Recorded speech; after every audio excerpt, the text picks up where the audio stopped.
주에 민법 학교는 뭐죠? 특별법 있죠? 다음 주 한 번 더 보고 그 다음에 다음 주 월요일 날 공지하도록 그렇게 하겠습니다. 아시겠죠? 자요, 여러분 어디를 보시냐면 가등기 담보라는 것을 한번 보도록 그렇게 하겠습니다. 가등기 담보요. 가등기 담보법이에요. 그래서 가등기 담보법은 지금 페이지가 어디가 나와 있냐면요. 아마 맨 마지막에 나와 있을 거예요. 그래서 페이지요, 강의 노트요. 페이지 286이요. 페이지 286이요. 알죠? 가등기 담보법 286 이렇게요. 문제집도 아마 문제집은 맨 뒤 앞에 아마 나와 있을 거예요. 그래서 문제는 페이지 209. 문제집은요. 페이지 209 이렇게요. 그래서 가등기 담보법 이것은 강의 노트죠. 강의 노트 이렇게 286. 문제집 209. 가등기 담보법. 이 가등기 담보법은 우리가 두 문제 나온 것은 딱 한 번 있어요. 지금까지 가등기 담보법은 모두 몇 번 나왔냐? 한 번 나왔거든요. 시험이에요. 한 문제씩. 그런데 3년 전인가 딱 두 문제 한 번 나오고요. 옛날에는 많이 나왔었죠. 내가 지금 말하는 건 16회 이하를 얘기하는 거예요. 그래서 가등기 담보법은 한 번인데요. 가등기 담보라는 것이 뭐냐? 이런 것이에요. 이렇게 갑이 있죠. 갑이 건물이 5억짜리가 건물이 있는데 을한테요. 2억을 빌리죠. 2억. 그래서 소비대차라고 하죠. 우리 보통 2억을 빌리면 어떡하죠? 을 앞으로 저당권 등기하죠. 보통 저당권 등기 하잖아요. 이렇게 저당권이요. 저당권 이렇게 등기를 하는데요. 여기는요. 가등기를 하는 거예요. 가등기. 돈 빌려주고요. 그 다음에 을한테요. 소유권 이전 등기를 하는 거예요. 돈 빌려주고 소유권 이전 등기 아예. 그럼 이걸 가등기 하면 이것을 뭐란다? 가등기 담보라고 얘기하는 것이고요. 소유권 이전 등기 하는 거 이것을 뭐란다? 양도 담보라고 얘기하는 거예요. 그러면 소유권 이전 등기가 됐다 해서 이 사람이 그러면 소유자냐? 이 사람은 소유자는 아니에요. 아니에요. 그냥 이걸 뭐란다? 양도 담보권자예요. 양도 담보권자다. 그럼 양도 담보권자가 뭐냐? 나중에 양도 담보권은 경매를 하잖아요. 그러면 양도 담보는 뭐로 보냐? 저당권으로 보거든요. 저당권. 그래서 저당권으로 이렇게 보는 것이에요. 그러면 누가 소유자냐? 이 갑을 뭐란다? 돈을 빌리고 자기 집에 담보로 설정하죠? 이 사람을 양도담보 설정자라고 얘기하는 거예요. 양도담보 설정자. 이 설정자를 뭐란다? 이 사람을 소유자라고 하고요. 이 소유자가 목적물을 점유해서 사용하고 수익하고요. 이 사람이 뭐란다? 과실을 수취하는 거예요. 그래서 과실을 수취해. 그러니까 월세를 갑이 받아먹는다. 이런 말이죠. 이렇게 해가지고요. 소비대차라고 난 다음에 대물변제예약이라고 하는 것을 해. 대물변제예약. 이 말이 무슨 말이냐면요. 대신 물건으로 갚겠다. 즉 갑이 을한테 돈 2억을 빌리면서 내가 만약에 돈 갚으려 할지 돈을 못 갚으면 이 집으로 대신 갚겠습니다. 이 말이죠.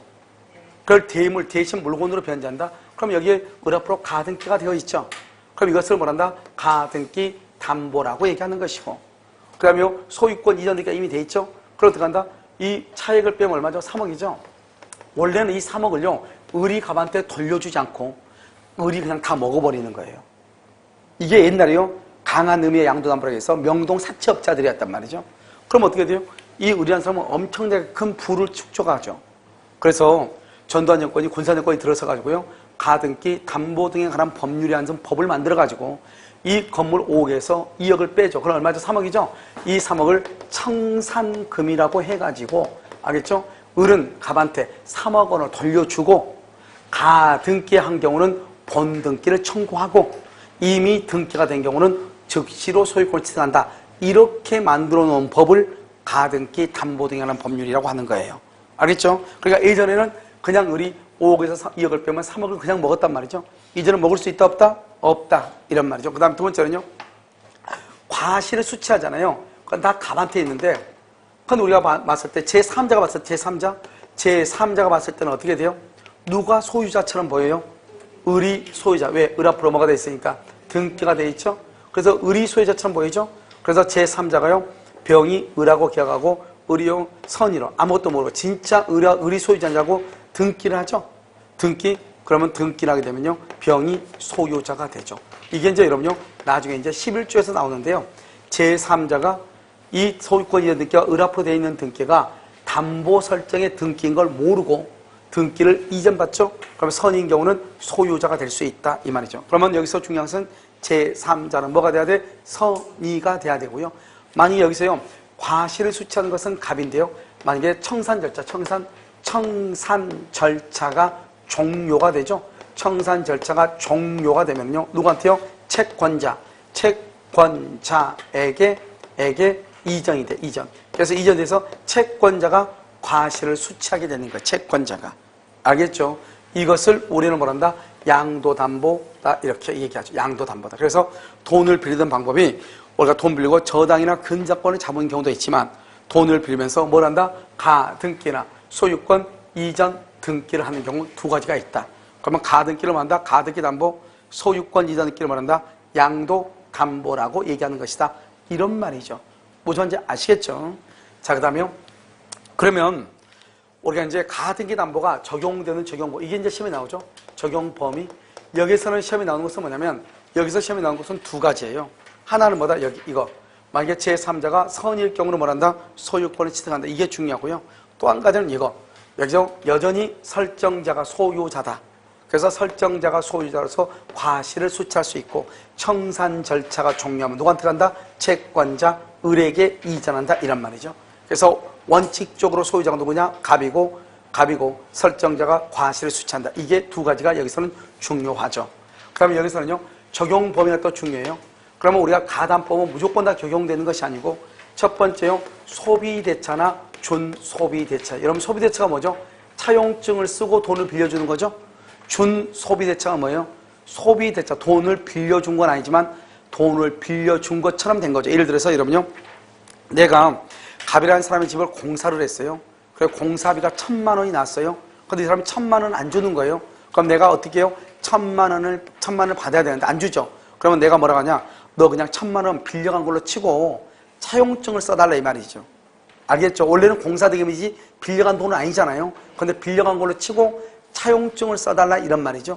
그것을 뭐란다? 준소비대차라고 얘기하는 거예요. 그럼 이 말이 뭐죠? 소비대차는 돈을 빌린 사람과 빌려준 사람이 있죠. 빌려준 사람의 입장에서는 뭐가 된다? 대여금 채권이라고 얘기하고요. 빌린 사람의 입장에서는 뭐란다? 차용물이라고 하죠. 빌렸다. 차용물의 지급이라고 얘기하는 거죠. 이렇게요. 이렇게. 그래서 이게 중요하고요. 뭐라고 하면 안 된다? 매매대금. 이런 매매대금 그러면 절대로 안 돼요. 여기 공사대금 그래도 절대로 안 돼요. 이거 시험에 이게 두 개가 가장 잘 나와. 그러면 여기요. 매매대금하고 소비대차가 섞여 있어. 그래도 이것은 안 돼요. 그런데 나중에요. 이 매매대금이 나중에 없어지고 소비대차만 남아요. 소비대차만 그러면 적용이 된다 이 말이죠. 알겠죠? 그래서 매매대금 없어지고 소비대차만 나와요. 그러면 적용이 돼요. 매매대금, 소비대차 안 돼요. 알겠죠? 매매대금, 공사대금 안 돼요. 무슨 말인지 알겠죠? 그래서 여기서요. 여기까지 이렇게 하는 것이고요. 그 다음에 소비대차는 준소비대차죠? 그 다음에 여기는요. 등기나 뭐를 해야 된다? 등기나 뭐를 해야 돼? 등록을 해야 돼요. 등록. 그럼 여기서 등기나 등록을 해야 돼요. 등기나 등록이 안 된 건 안 돼요. 뭐가 안 되죠? 점유권 등기한다 안 한다? 안 하죠. 그 다음에 유치권 등기한다 안 한다? 안 하죠. 그래서 안 돼요. 등록이 되는 거 있죠? 채권은 등록을 안 하잖아요. 채권 그래서 안 되고요. 원래 동산도 안 되잖아요. 그런데 등록하는 거 뭐가 있다? 준부동산, 준부동산은 등기라 등록하죠. 자동차 항공기 되고요. 등기를 해야 되는데 등기한다고 해서 다 되냐? 그게 아니에요. 여기서 뭐가 안 되냐면 질권하고 그 다음에 저당권하고 그 다음에 전세권이 있죠. 이 전세권 이 세 가지는 민법이 적용되니까 적용이 안 돼. 이것은 등기는 하지만 민법이 적용이 돼. 그래서 우리 시험에 뭐가 한번 나왔다? 전세권. 전세권은 가등기, 담보 등에 관한 법률이 적용되는가? 적용된다, 안 된다? 안 된다. 이게 시험에 한번 나왔단 말이에요. 전세권이요. 알겠죠? 그래서 등기, 등록 이렇게. 등기나 등록을 해야 된다. 이렇게. 두 번째죠. 그 다음에 뭐냐면 예약 당시요. 예약 당시란 말이 중요해요. 예약 당시. 목적물의 가액. 목적물의 가액이 5억이죠. 그래서 예약 당시 목적물의 가액이요. 이 목적물의 가액이 5억이란 말이죠. 5억이다. 예약 당시 가액이 5억이죠. 5억인데 여기요. 여기 을이라는 사람이 있죠. 목적물의 가격이 5억이에요. 여기 5억인데요. 여기서 예약 당시에 이 사람이 가등기 담보예요. 가등기 담보가 2억을 빌렸다 이 말이죠. 그럼 5억인데 2억을 빌렸죠. 그런데 을이요, 을이 2억 빌려주고 5억짜리 다 먹으면 안 되잖아요. 알겠죠? 그러니까 물건의 가격이 빌린 돈보다 초과한다, 초과한다. 이럴 때는 가담법을 해서 5억에서 2억을 빼면 얼마죠? 3억이죠? 이 3억을 청산금이라고 해가지고 어떻게 해요? 을이 반드시 갑한테 3억을 지급하라고 그랬죠? 그래서 가담법이 적용이 돼요. 그런데 만약에 이거 빌린 돈은 5억이죠? 그런데 을이요, 아니, 건물값은 5억인데 빌려준 돈은 6억을 빌렸어요. 그러면 갑은요, 자기 집은 5억인데 6억을 빌렸다 이 말이죠. 그럼 여러분 이런 사람들 돈을 갚겠어요? 안 갚겠어요? 안 갚겠죠? 왜요? 자기가 빌린 돈은 5억인, 집은 5억인데 빌린 돈이 6억이니까 건물 가격이 이것보다 뭐가 되냐? 미달이죠?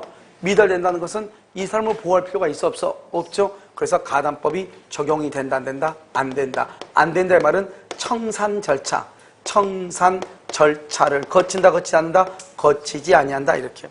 그런데 여기는요, 여기 을이 빌려준 돈은요 2억이에요. 2억이면 어떻게 돼요? 이 물건이 더 크잖아요.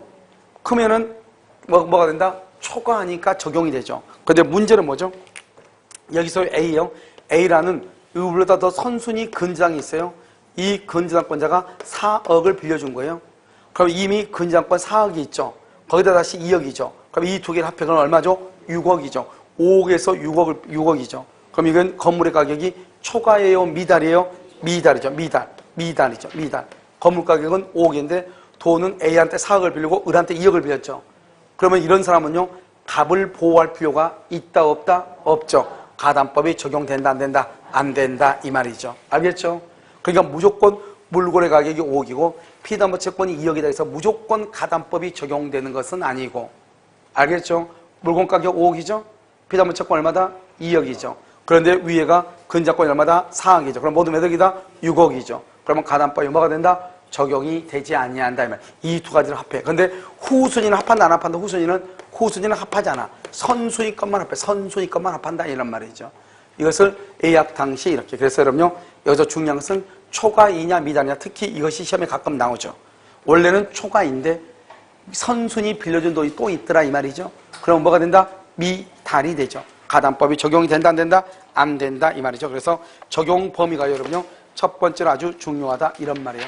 무슨 말인지 알겠죠? 그래서 거기 보면 287페이지 보면요, 나와 있죠? 287페이지는 맨 오른쪽에 그림이 두 개밖에 없죠?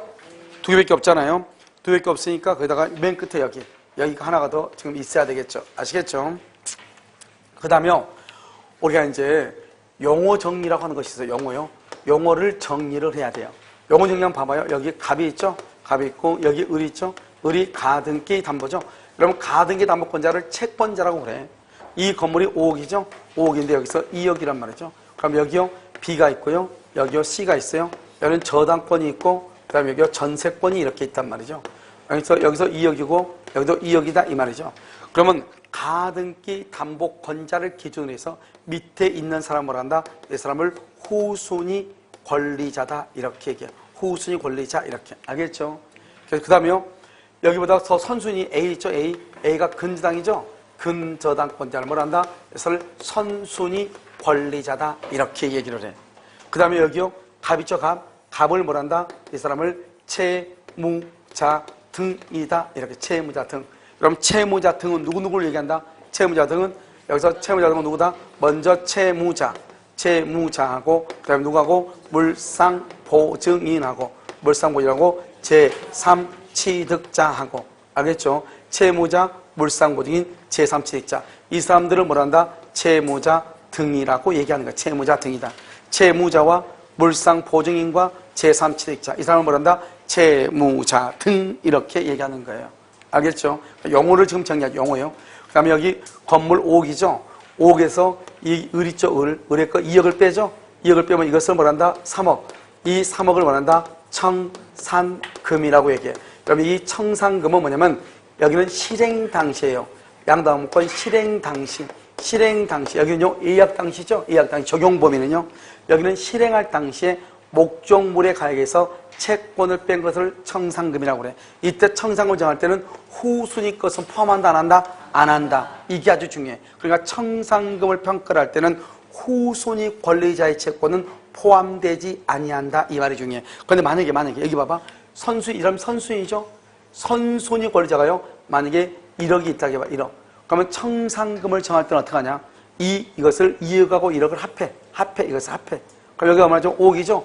5억에서 3억을 빼죠? 그러면 청산금이 얼마가 된다? 2억. 청산금이 2억이 되는 것이에요. 그러니까 선순위를 딱 한 번 써. 언제 쓰냐? 청산금을 정할 때. 청산금을 정할 때 딱 한 번 쓰는 거예요. 알겠죠? 그 다음에 중요한 것은 후순위는 청산금을 결정을 할 때는 문제가 된다, 안 된다? 안 된다, 이 말이고요. 그 다음에 또 한 가지 알아야 될 게 뭐냐면, 청산금이라는 것은 뭐냐? 청산금은요, 뭐하고 똑같냐? 경매대금하고 똑같아. 그러면 경매대금 있으면 어떡하죠? 경매대금을 만약에 법원이요, 채무자한테 준다고 해봐. 그러면 채무자가 그 돈을 가지고 다른 권리자한테 돈을 다 갚아야 되는데, 갚는다, 갚지 않는다? 갚지 않죠? 그러니까 어떻게 돼요? 경매대금은 누가 그걸 꽉 쥐고, 법원이 그것을 홀딩하고 꽉 가지고 있다가, 배당 요구가 있으면 배당을 해주잖아요. 그런데 청산금의 경우는 뭐냐? 만약에 이 을이요, 청산금이 만약에 3억이라고 해봐. 이 3억 원의 청산금을요, 5억에서 2억을 빼니까 3억이잖아요. 이것을 을이 갑한테 줘봐. 그러면 갑이 어떻게 해야 돼요? B하고 C한테 갚아야 되잖아요. 갚아야 되는데 문제는 뭐죠? B하고 C하고 갚아야 되는데 이 갑이 그 돈을 갚아요? 갚지 않고 가지고 도망가요? 도망갈 거 아니에요. 그러니까 이 청산금을 누가요? 여기 가등기 담보권자 을이 가지고 있다가 그 돈을 B하고 C한테 이렇게 나누어 주는 거예요. 알겠죠? 무슨 말인지 알겠죠? 그 다음에 우리가 일단 청산이라고 하는 것이 있으면 모든 권리는 다 없어져요. 모든 권리. 지금부터 이제 설명하면 여기서 이제 또 뭐가 나오면 청산 방법이라고 하는 것이 나오죠. 청산 방법이요. 그래서 방법과 절차라고 하는 것이 나와요. 우리 가담법 12조요. 가담법 12조에 보면 뭐가 나오냐? 청산 방법으로 뭐가 나오냐? 귀속 청산이라고 하는 것이 있고요. 여기 경매라고 하는 것이 있어요. 두 가지. 이것을 뭐한다? 선택해라. 이렇게 둘 중 하나를 선택해. 그러니까 경매를 해도 되고 귀속 청산하는 것은 뭐죠? 귀속 청산은 이 가등기 담보권자가 건물의 가격은 얼마죠? 5억이죠? 자기가 빌려준 돈은 얼마요? 2억이죠? 5억에서 2억 빼면 얼마요? 3억이죠? 3억을 뭐라고 한다? 청산금이라고 하죠. 이 청산금을 을이 갑에게 지급하고 을이 소유권을 취득하는 것을 귀속청산이라고 하는 거예요. 을이 소유권을 취득해 귀속청산이다. 그럼 귀속청산은 뭐죠? 을이 개인이 갖는 거죠. 그러니까 뭐란다? 이것을 사적 실행이다. 개인이 하는 것이다. 이런 말이죠. 그런데 경매는 누가 하죠? 경매는 법원이 하죠. 법원이 하니까 여기서 말한다? 공적이죠. 공적 실행이다. 경매는 뭐죠? 처분해야죠. 그래서 이것을 처분청산이다. 이렇게 얘기하죠. 알겠죠? 이것은 방법이고, 그러면 절차를 밟아야 되잖아요. 우리가 귀속청산은 가등기 담보법이죠. 가등기 담보법 3조 이하, 3조 이하에 규정이 되어 있고, 이 경매는요, 민사집행법에 규정이 되어 있어요. 민사집행법에. 그러니까 우리는 지금 민사집행법을 공부하는 것이 아니고, 뭐를 공부한다? 가등기 담보법을 공부하는 거잖아요. 그러니까 우리 시험에는 귀속청산만 주로 시험에 나오는 거예요. 그러니까 귀속청산이라고 하는 것은 뭐냐면 갑이라는 사람의 건물이 5억이죠. 5억에서 얼마를 뺀다? 2억을 빼죠. 그러면 3억이죠. 을이 갑한테 3억을 주고 내가 직접 소유권을 취득하는 것, 그것을 우리는 뭐란다? 귀속청산이다. 이렇게 얘기하는 것이에요. 주로 이것이 시험에 나온다 이 말이죠. 그럼 여기까지가 있잖아요. 여기까지가 지금 우리가요, 가담법을 공부하기 위한 가장 기본적인 지식이에요. 이게 이제 기초적인 지식이 돼야 돼. 그래서 일단 여러분요, 가담법은 언제 적용되는가? 건물을 빌리고, 건물에다가 돈을 빌리고 가등기를 했는데, 옛날에는 가등기 하면 그 차익을 다 가등기권자가 다 먹었는데, 이제는 다 먹을 수가 있다, 없다? 없다. 어떻게 한다? 그 차익을 돌려주고 소유권을 취득해야 된다. 그러면 그 돌려주고 내가 직접 소유권을 취득하는 것을 뭐란다? 귀속청산이라고 하고, 내가 그 물건이 필요 없는 경우가 있죠? 그러면 경매를 해서 돈만 받으면 되죠? 그것을 우리는 뭐란다? 처분청산이라고 얘기하는 것이다. 그러면 가담법은 무조건 적용되는 것이 아니단 말이죠. 그럼 가담법이라는 것은 첫 번째 소비대차는 뭐가 있어야 돼? 준소비대차가 있어야 된다. 다른 말로 대여금이다. 다른 말로 차용물이다 이 말이죠. 그 다음에 뭐가 있다? 등기나 등록을 해야 된다. 등기나 등록. 그 다음에 세 번째로 뭐가 있다? 예약 당시 목적물의 가액이 피담보 채권을 뭘 해야 돼? 초과해야 된다. 미달되면 된다, 안 된다? 안 된다. 초과해야 되고, 미달되면 안 된다. 나는 초과한 것 같았는데, 내 앞에 선순위가 돈을 더 많이 빌렸다, 이 말이죠.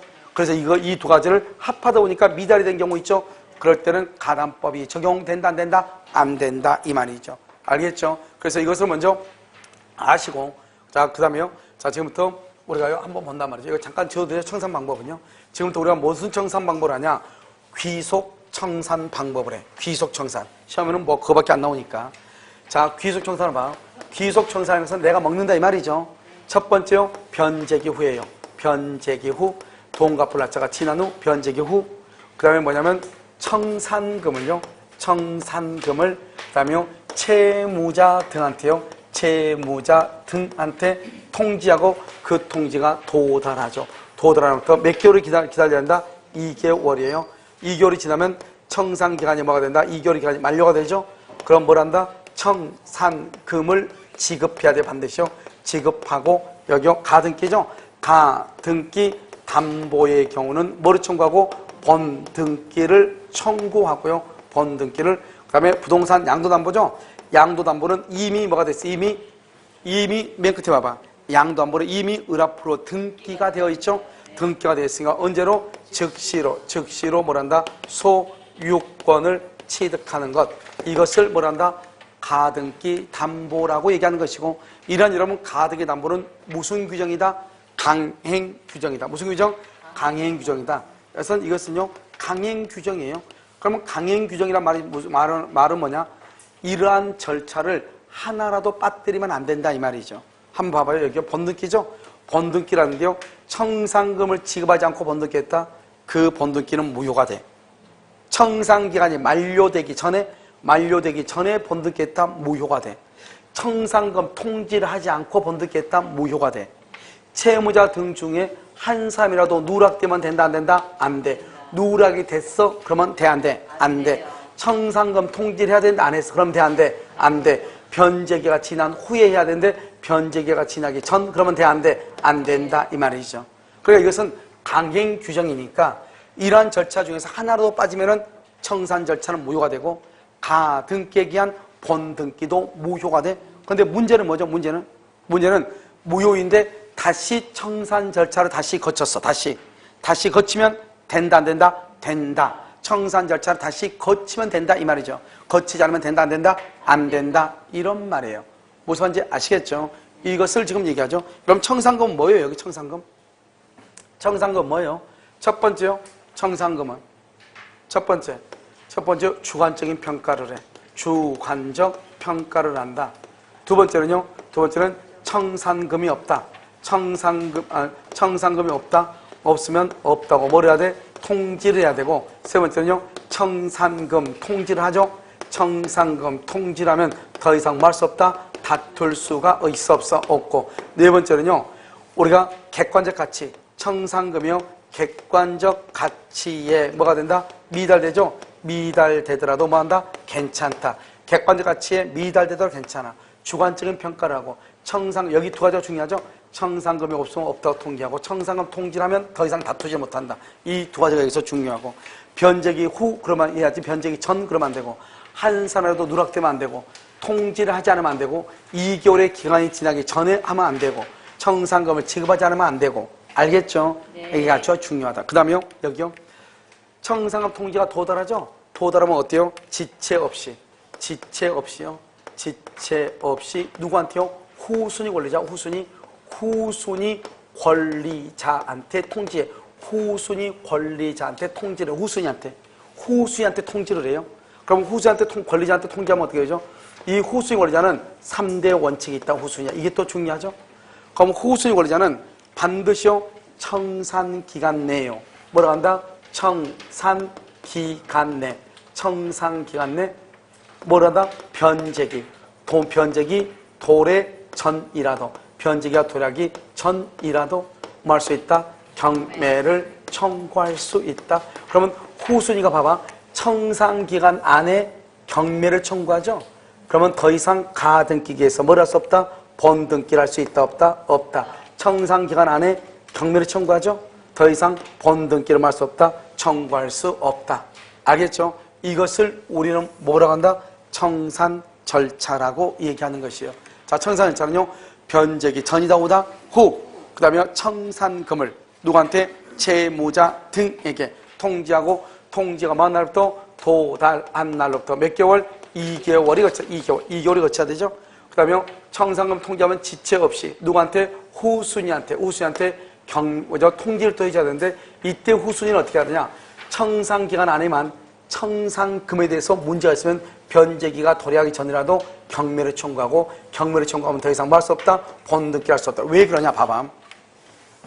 왜 자꾸 선순위 후순위가 나오냐면, 여기를 잠깐 지우면 우리가 이제 기속 청산을 하잖아요. 그럼 청산하면 어떻게 되죠? 이 건물이 얼마짜리죠? 5억짜리죠? 5억에다가 을이요? 가등기죠? 가등기 담보다. 이 사람이 2억이 있죠? 그럼 여기 또, 여기 을하고 병하고 있죠? 병하고 정이 있죠?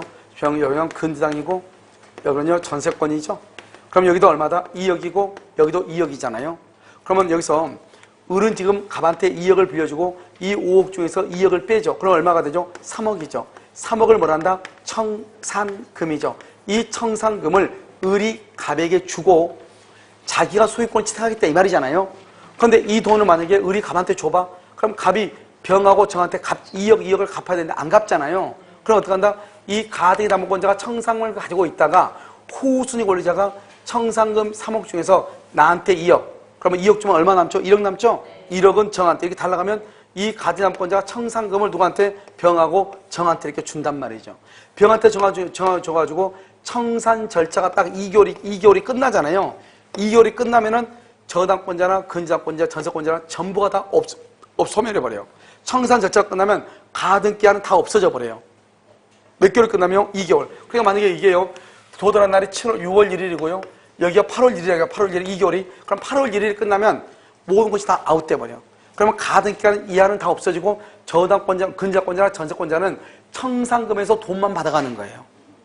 알겠죠? 그러려면 청산금이 있어야지 돈을 받아갈 거 아니에요? 그런데 어떻게 평가를 하냐? 주관적인 평가를 해. 누가요? 가등기 담보권자가. 그래서 주관적인 평가를 한다는 말이 무슨 말이냐? 원래 이 건물이 얼마짜리죠? 지금 건물이 5억짜리잖아. 5억. 객관적 가치가 얼마죠? 5억이잖아요. 그런데 이 사람이 주관적으로 평가하니까 이것은 뭐란다? 당신 것은 2억이다. 이렇게. 내가 나한테 빌려준 돈은 2억이다. 이렇게 할 수 있다니까요. 그럼 청산금이 있어 없어? 없어. 영원이죠. 청산금이 없으면 또 없다고 통지를 해줘야 돼. 그럼 어떻게 돼요? 갑의 입장에서 보면 너무 억울하잖아요. 아, 이게 5억짜리고 내가 한 3억은 받을 수 있는데 돈이 없다는 거예요. 그럼 어떻게 한다? 이 갑은 2개월 기간 안에 다른 데서 돈을 빌려가지고 돈 2억을 갚고 등기를 말소하면 되겠죠. 그런데 만약에 돈을 구하지 못한 경우가 있을 거 아니에요? 그럼 어떻게 할 것인가? 판례가 뭐라고 그러냐? 갑은 을에게요, 청산금에 대한 평가를 정당하게 해달라고 청구할 수 있다. 이렇게 돼 있어. 그럼 안 해주면 어떡할 거야? 뭐 별다른 말이 없다. 이게 문제란 말이죠. 그럼 어떻게 하냐? 민법 607조하고 608조로 또 다퉈야 된단 말이죠. 그러니까 아무튼 이런 것은 민법이니까 그렇고 이건 없애버리고 아무튼 이런 문제점이 있죠. 가등기 담보는 을이요, 건물의 가격을 원래는 5억인데 이 을이요, 주관적으로 평가하니까 이 건물이 5억이 아니고 2억이다. 이렇게 평가한단 말이죠. 그러면 이 평가 금액이 객관적인 가치하고 어때요? 미달되죠? 그래도 아무런 문제가 없는 거예요. 왜 문제가 없냐? 2개월의 기간 안에 갑이 돈 대신 돈을 자기가 2억을 빌려서 갚으면 되잖아요. 그러면 더 넣고 없어지니까 이 건물은 2억짜리가 아니고 다시 얼마짜리가 된다? 5억짜리가 될 거 아니에요. 근데 아무런 문제가 없다 이 말이죠. 그런데 또 어떤 문제가 있냐? 여기에 후순위들이 있다고 해봐. 그러면 청산금이 만약에 3억 있다고 해봐. 3억 있으면 후순위들이 또 그 돈을 나눠갈 거 아니에요? 그러면 채무자는 한 푼도 못 갔잖아요. 그러니까 또 어떤 문제가 발생하냐? 갑하고 을하고 둘이 짜가지고 야, 이 건물 2억이라고 해가지고 너가 빌려준 돈 2억이니까 없다고 해라. 그래가지고 청산 절차가 끝나면 이 사람들 다 없어지니까 3억 중에서 내가 2억 갖고 너가 1억 줄게 이렇게 하면 우리는요, 예스하죠. 네 예스한다, 너 한다? 예스하겠죠. 그러면 후순위가 돈을 한 푼도 못 받겠죠. 그러니까 이 후순위자는 어떻게 해야 돼요? 후순위자는 그럼 억울하겠죠. 그럼 후순위자는 어떻게 하냐? 2개월의 기간 안에만 자기가 정 억울하면 2개월의 기간 안에만 자기가 돈 갚을 날짜가 변제가 있든 없든 2개월 기간 안에만 경매를 청구하는 거예요. 그래서 뭐라 한다? 왜 이게 2억짜리냐? 5억짜리지. 아, 2억이면은 빌려준 돈 2억이고 건물 가격 2억이면 청산금이 하나도 없으니까 후수이자는 여기 병은 2억, 그 다음에 정은 1억 정도를 받을 수 있어 없어? 없잖아요. 없으니까 억울하죠. 억울하니까 뭐라 한다? 야, 니네 둘이 짜고 하는 거 아니냐? 이 건물 경매하면 해보자, 경매. 경매를 해서 경매 대금에서 돈을 받자 이렇게. 그러면 너 2억 받아가고 2억 1번이니까 2억. 그 다음에 또 5억이면 너 이 병이 2억. 나머지 1억 남으니까 그건 내가 이렇게 경매를 하자. 이렇게 할 수 있단 말이죠. 그래서 이제 여기서 보면 후수의 권리자는 청산기간 안에 한해서만 변제기가 도래하기 전이라도 경매를 청구하고 경매를 딱 청구했단 말은 그러면 이 청산 절차가 지금 잘 됐다는 거예요? 잘 못됐다는 거예요? 잘 못됐단 말이죠. 그러니까 가등기에서 본등기를 하면 된다 안 된다? 안 된다 이 말이죠. 그러니까 경매가 있으면 가등기에 기한 본등기를 청구할 수가 없게 되는 것이에요. 무슨 말인지 알겠죠? 이것을 우리 뭐란다? 가등기 담보라고 얘기하는 것이에요. 그래서 가등기 담보는 항상 봐봐. 우리가 지금 이거 하나를 배우기 위해서 이렇게 긴 것을 이렇게 하는 것이에요. 그 다음에 또 아까 우리 말했죠? 가등기 담보라고 하는 것은 말소 기준 권리라고 그랬죠. 그러니까 가등기 담보는 경매가 되면 무조건 다 소멸하죠. 청산 절차, 귀속 청산 절차가 종료가 되고 다 없어져요.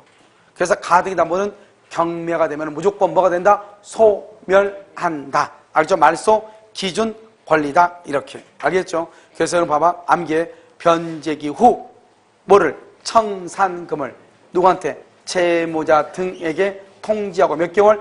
2개월이 지나면 청산금을 지급하고 등기람으로서 소유권을 취득한다. 그런데요, 만약에 청산금 통지가 채무자 등에게 도달하면 지체 없이 후순위 권리자에게 통지한다. 그래서 후순위 권리자가 청산금에 대해서 이해관계가 있을 때는 문제가 있다는 걸 발견했을 때는 변제기 도래 전이라도 청산기간 내에 한해서 경매를 청구를 해.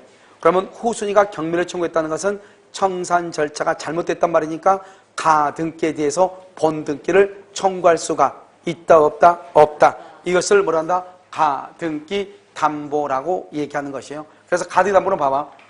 뭐가 중요하냐? 청산금이 없어도 통지를 해야 되고 청산금 통지를 한번 하면 더 이상 다툴 수가 없다. 알겠죠? 이게 두 가지가 아주 중요하다.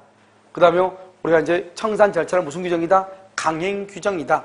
하나라도 어긋나면은 유효이다, 무효이다? 무효인데 다시 청산 절차를 다시 거쳤다 처음부터. 그러면 그때는 뭐가 된다? 유효가 되고 후순위 권리자 3대 원칙이 있고 알겠죠? 이런 것들을 알면 돼. 이것을 가등기 담보라고 하고 특히 여러분요. 우리가 이제 옛날에는요 뭐가 있었냐면 가등기 그냥 가등기라고만 되어 있었어. 가등기. 그러니까 이놈의 가등기가 순위 보존적 가등기인지 그 다음에 담보 가등기인지 알 수가 없었단 말이죠. 그냥 가등기라고 해놨으니까 그러면 이게 순위 보존적인지 담보 가등기인지 그러면 어떻게 판단을 하느냐? 물어봐야지. 물어봐. 다른 말로 그것을 의사 표시를 해석을 해야지. 해석. 그럼 뭐다?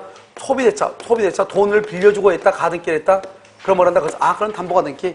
매매 예약을 했다. 매매 또는 교환 예약을 했다. 매매를 하고 가등기했다. 그러면 손익보존적 이렇게 판단했단 말이죠. 그런데 지금은 여러분요 등기 보면 등기 예규라고 하는 것이 있어. 이 등기 예규에 뭐라 그러냐? 그냥 요즘은 가등기만 하고 쓰지 않고 담보 가등기, 손익보존적 가등기 반드시 이렇게 구분해서 쓰도록 돼 있어. 알겠죠? 그런데 옛날 것들은 지금도 여전히 가등기만 되는데 이놈의 가등기가 손익보존적인지 담보 가등기인지 알 수가 없단 말이죠. 그럴 때는 어떻게 한다? 법률행위를 의사표시를 뭐한다? 해석을 해본다. 돈 빌려주고 있느냐? 소비대차. 그러면 담보 가등기. 매매 예약을 하고 교환, 증여 예약을 하고 가등기 했냐? 손익보존적 이렇게. 알겠죠? 그런데 이제 또 문제는 뭐냐면 우리가 담보 가등기인지 손익보존적 가등기인지 모르잖아요. 그럼 봐봐. 경매가 되면 어떻게 돼? 경매가 되면 갑이 있고 여기 A가 있고 B가 있고 C가 있단 말이죠. 그럼 여기 저당권이에요. 저당권이고 여기 가등기가 있어요. 가등기가 있고 전세권이 있어요. 그런데 이놈의 가등기가 손익보존적인지 담보 가등기인지 알 수가 없죠. 그럼 만약에 여러분요 경매가 되면 어떻게 돼요? 경매가 되면 1번이 지금 저당권이죠. 저당권이니까 1번 이하는 전부가 다 소멸하죠. 그렇잖아요. 말소 기준 권리죠. 그러니까 이놈의 가등기가 담보 가등기여도 소멸하고 손익보존적 가등기여도 소멸한단 말이죠. 그런데 문제는 뭐냐? 담보 가등기는요 경매가 되면 경매가 되면 뭐로 본다? 저당권으로 본다면 저당권으로 똑같지만 그러면 저당권은 뭐가 있다? 저당권은 우선 변제권이 있고 우선 변제 그 다음에 뭐가 있다? 물상대위가 있다. 물상대위가 이것이 다 있단 말이죠. 그러니까 가등기 담보여도 담보 가등기나 가등기 담보랑 똑같아. 담보 가등기도 다 우선 변제권하고 물상대위가 있단 말이죠. 알겠죠? 그런데 문제는 뭐냐면 이 담보가등기가 만약에 이 가등기가 담보가등기라고 해봐. 그러면 저당권하고 똑같다고 그랬죠? 그럼 저당권자는요 경매가 되면 뭐죠? 원금하고 그 다음에 이자하고 위약금, 이자하고 위약금 그 다음에 뭐 지연이자 이런 것을 받아 안 받아? 받죠. 그러니까 만약에 담보가 느끼면 너가 원금이 얼마고 이자가 얼마고 위약금 같은 게 얼마인지 이것을 신고하라고 체고를 해요. 만약에 그러면요 담보가 느끼가 아니다. 그러면 담보가 느끼가 아니다. 그럼 무슨 가등기다? 손위보전적이다. 손위보전적 가등기라고 하면은 너가 그 내용이라는 것은 뭐 때문에 가등기했냐? 뭐 때문에? 너가 교환을 하고 가등기를 했느냐? 매매를 하고 가등기를 했느냐? 증여를 받고 가등기를 했느냐? 이런 것을 알려달라 이 말이죠. 그러니까 우리가 만약에 가등기라고 하는 것이 되어 있는데 그 가등기가 경매가 되잖아요. 경매가 되면 그놈의 가등기가 담보 가등기인지 손위보전적 가등기인지 알 수가 없단 말이죠. 알겠죠? 만약에 손위보전적 가등기다. 그럼 그냥 경매가 되면 없어지고 손위보전적 가등기가 A보다 더 위에 있는 가등기다. 그럼 소멸한다 안 한다? 안 하고 담보가등기는요. 이 가등기가 담보가등기이거나 담보가등기가 저당권보다 더 위에 있는 담보가등기이거나 관계없이 경매가 되면 담보가등기는 무조건 다 뭐가 되고 소멸하죠. 뭐니까? 말소 기준 권리니까. 그러니까 가등기 담보는 경매가 되면 무조건 소멸해. 여기 저당권보다 밑에 있든 위에 있든 다 소멸한단 말이죠. 그런데 매매 예약을 하고 가등기한 손위보전적 가등기는 말소 기준 권리보다 밑에 있는 것은 소멸하지만 말소 기준 권리보다 위에 있는 것은 소멸한다 안 한다? 안 한단 말이죠. 알겠죠? 그런데 담보가등기는 말소 기준 권리 저당권보다 더 위에 있든 밑에 있든 저 가등기 담보도 말소 기준 권리니까 당연히 어떻게 된다? 소멸한단 말이죠. 그러니까 판례는 대법원은 경매가 되면 경매법원은 이놈의 가등기가 무슨 가등기인지 알아야 판단을 할 거 아니에요. 이 가등기가 여기에 또 X가 가등기가 있을 수도 있잖아요. 그러니까 무슨 가등기인지 알아야지 당연히 소멸하는지 안 하는지. 그 다음에 당연히 소멸하면은 손위보전적 가등기는 그냥 없어지지만 담보가등기는 저당권으로 바뀌니까 또 경매되면서 배당을 해줘야 될 거 아니에요. 그러니까 이게 어떤 가등기인지를 알아야 되기 때문에 경매법원에서는 가등기라고 딱 되어 있는데 이 가등기라고 되어 있는 건물이나 토지가 경매가 되죠. 그러면 가등기 권자한테 최고장을 보내. 신고하라고. 너가 돈 빌려주고 가등기 했으면 담보가등기니까 원금이 얼마고 이자가 얼마고 위약금이 얼마인지 신고하고 너가 만약에 가등기가 매매 계약을 하고 가등기 했다? 그럼 손위보전적 가등기니까 매매 계약을 했다고 하는 증거물을 우리한테 신고해라 이 말이죠. 알겠죠? 그래서 그걸 이제 받고 법원이 받죠? 받았는데 손위보전적 가등기면 그냥 없어지고 담보가등기면 소멸하기는 소멸하는데 원금, 이자, 위약금 등이 돈을 받고 없어지는 것이고 무슨 말인지 알겠죠? 그래서 그런 것을 판단하기 위해서 만약에 저당 가등기가 경매가 되면은 경매법원은 가등기 권자한테 신고하라고 체고를 해. 그것이 담보가등기의 경우는 원금, 이자, 위약금 등의 채권을 신고하라고 그러고 만약에 손위보전적 가등기면은 그 내용, 다른 말로 뭐다? 매매냐, 교환이냐, 증여냐 이런 것을 신고하라고 체고를 하고 그런데 만약에 그 가등기가 담보가등기죠? 그러면 언제나 경락에 의해서 뭐가 된다? 소멸한다 이란 말이죠. 알겠죠? 이것을 우리 뭐란다? 가등기 담보라고 얘기를 하는 것이에요. 무슨 말인지 알겠죠? 가등기 담보 이렇게. 자요. 그다음에 이제 다시 이제 앞으로 어디로 보자면 여기까지가 이제 그러면요 가등기 담보니까요. 그럼 잠깐 쉬었다가요 채권법을 하도록 그렇게 하겠습니다. 알겠죠?